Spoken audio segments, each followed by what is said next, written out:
بسم اللہ الرحمن الرحیم۔ اصلاحی کہانی یوٹیوب چینل کے پلیٹ فارم پر تمام سامعین کرام کو السلام علیکم ورحمۃ اللہ وبرکاتہ۔ سامعین کرام، انارکلی کی کہانی بر صغیر پاک و ہند کی چند پوشیدہ اور پراسرار کہانیوں میں سے ایک کہانی ہے۔ وہ کہانی کیا ہے؟ آئیے سنتے ہیں۔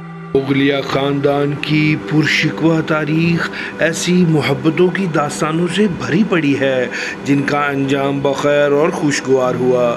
شاہ جہان، ممتاز محل، جہانگیر اور نور جہاں کی محبتوں کی مشہور کہانیاں پر نگاہ کیجیے تو ان کے ساتھ ہی ایک ایسا نام بھی نگاہ میں آ جاتا ہے جس سے وابستہ محبت کی کہانی گزار دلوں کو آج ہی اداس کر دیتی ہے۔ وہ انارکلی ہے۔ انارکلی کی داستان کچھ یوں بیان کی گئی ہے کہ وہ ایک ایران کے سوداگر کی بیٹی تھی۔ سوداگر اپنے گھرانے کے ہمراہ عازم ہندوستان ہوا تو راستے میں وہ ڈاکوؤں کے ہاتھوں مارا گیا اور اس کی خوبرو بیٹی راجہ مان سنگھ حاکم کابل کو فروخت کر دی گئی۔ راجہ مان سنگھ نے اسے شہنشاہ اکبر کو تحفتاً پیش کیا۔ اکبر نے اس کے حسن سے متاثر ہو کر اسے انارکلی کا نام دیا اور محل میں رقاصہ خاص کا درجہ دیا گیا۔ 1599 میں اکبر کے وزیر خاص نے اکبر کے سامنے انارکلی اور شہزادہ سلیم کے محبت کے تعلقات کے بارے میں شبہ کا اظہار کیا۔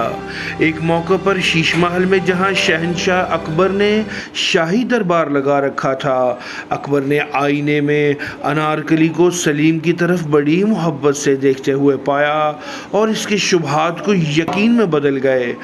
نتیجتاً شہنشاہ نے انارکلی کو دیوار میں زندہ چنوا دیا۔ شہزادہ سلیم کی محبوبہ کو موت کے گھاٹ اتارنے سے پہلے شہزادے کو ایک مہم پر دارالحکومت سے باہر بھیج دیا گیا تھا تاکہ وہ کسی قسم کا تنازع کھڑا نہ کر سکے۔ انارکلی اور شہزادہ سلیم کے عشق کی داستان ایک نہ ختم ہونے والی بحث میں تبدیل ہو گئی ہے۔ تاریخ دانوں اور عوام کی آراء بالکل مختلف ہیں۔ ان مختلف الانواع و خیالات و قیاس آرائیوں کی بدولت اس امر کا فیصلہ کرنا دشوار ہو گیا ہے کہ یہ واقعہ حقیقت تھا یا محض افسانوی حیثیت رکھتا تھا۔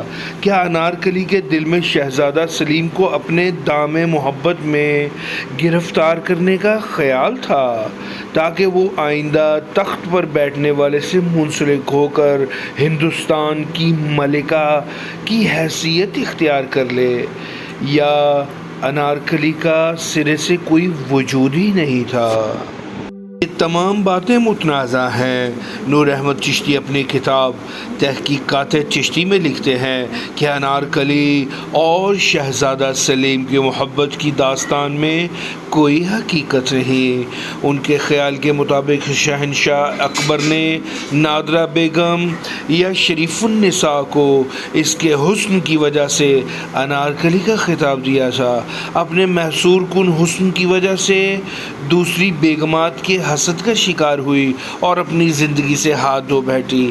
ایک اور روایت کے مطابق جب اکبر دکن کی مہم پر تھا تو یہ حسین عورت کسی بیماری میں چل بسی۔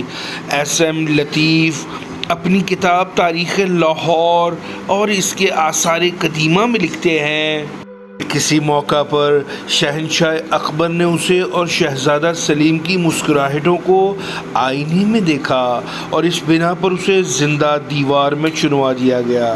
انارکلی کے بارے میں سب سے پہلا تذکرہ ایک انگریز ولیم فنچ کا ملتا ہے جو کاروبار کے سلسلے میں 1611 میں لاہور آیا تھا۔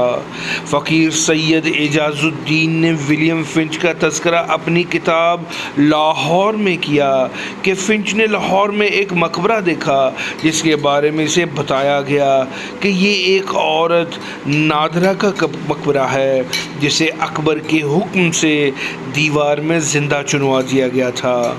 اور واقعہ نگار ٹیری نے اپنے رسالہ ٹیری جرنل میں 1655 میں لکھا کہ شہنشاہ اکبر نے شہزادہ سلیم کو تخت سے الگ کرنے کی دھمکی دی تھی اور اس کی وجہ اکبر کی منظور نظر کنیز انارکلی تھی۔ ان تمام باتوں کے باوجود کہانی کا اصل کردار شہزادہ سلیم اس معاملے میں بالکل خاموش ہے۔ اس نے اپنی خودنوشت طسق جہانگیری میں اپنے دوسرے بے شمار مسائل اور دلچسپیوں کا ذکر بے باکی سے کیا ہے، لیکن انارکلی کا واقعہ کہیں تذکرہ نہیں ملتا۔ بیشتر تاریخ دانوں کا خیال ہے کہ انارکلی کی داستان محض ایک افسانہ ہے جسے امتیاز علی تاج کے ڈرامے انارکلی نے لازوال شہرت بخش دی ہے۔ کچھ مورخوں کا خیال ہے کہ وہ جگہ جسے انارکلی کا مقبرہ کہا جاتا ہے، موجودہ پنجاب سول سیکریٹریٹ لاہور، دراصل جہانگیر کی ایک ملکہ صاحب جمال کا مقبرہ ہے۔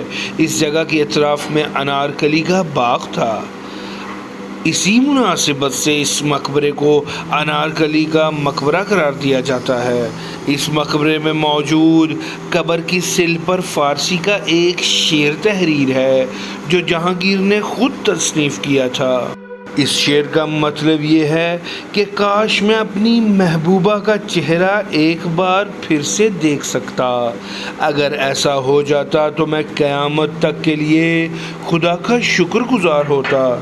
نیچے سلیم اکبر لکھا ہوا ہے جو جہانگیر کا حقیقی نام تھا۔ انارکلی وہ بد نصیب خاتون تھی جس کے حقیقی مقام کا تعین اس کی دوامی شہرت کے باوجود نہ ہو سکا۔ اسے زندگی میں محبت کا سکون نہ مل سکا اور مرنے کے بعد بھی اس کا وجود حقیقت اور افسانے کی بھول بھلیوں میں کھو کر نگاہوں سے اوجھل ہو گیا۔ آئیں اپنی اصلاح کریں۔